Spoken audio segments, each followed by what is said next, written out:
you that Apple a 12 bionic chip inside of it with 3 gigabytes of RAM. So we're throwing it back quite a bit on the iPhone XR. So let's go and see which one's a faster phone between both. Okay, there we go. All the apps are cleared out in the background. So let's get into it. Phone calls 3, 2, 1.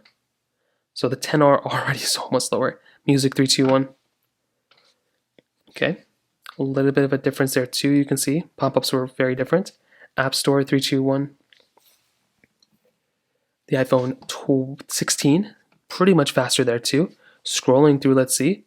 You can probably kind of see for yourself which one is probably going to be the faster one. I always see that spider ad, it always freaks me out. Hopping out of here, let's go to calendar 3, 2, 1. Okay, 2 different pop-ups there too. Photos 3, 2, 1. And they're both also on iOS 18, and you can see even from that type of difference, I mean, that was already such a big difference there. The 16 was faster. Camera 3, 2, 1. Not really too sure which one. Maybe the XR was actually faster there. But swiping out, you could clearly see the iPhone XR was definitely slower. Getting into some of these applications we have here. Let's try Temple Run 2. 3, 2, 1. Now, as always, this type of game, I love testing. It's a very, very basic game when it comes down to it. It's also very interesting because you never know what's going to happen here.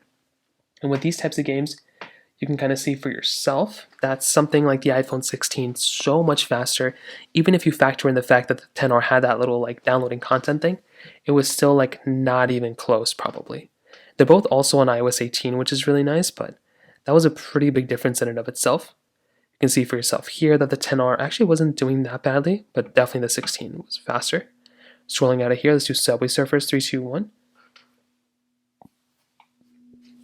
And that right there, definitely I think the 16, is the faster one here. You can see just how much slower the iPhone XR is. Like, it does take a substantially longer period of time for the XR to not only get into the game, but also like load the game as well. Like, it's a pretty big difference here if you ask me. So even just from the few games and apps that we tested, you can kind of get an idea of which one is the faster one here. Like the application speeds, like everything across the board. There is a lot of difference here, and I definitely do think with something like the iPhone XR, it's a great phone, but it's substantially slower than something like the iPhone 16. So from that side, that kind of covers it up there. Now, from the camera side, both of these are giving you cameras.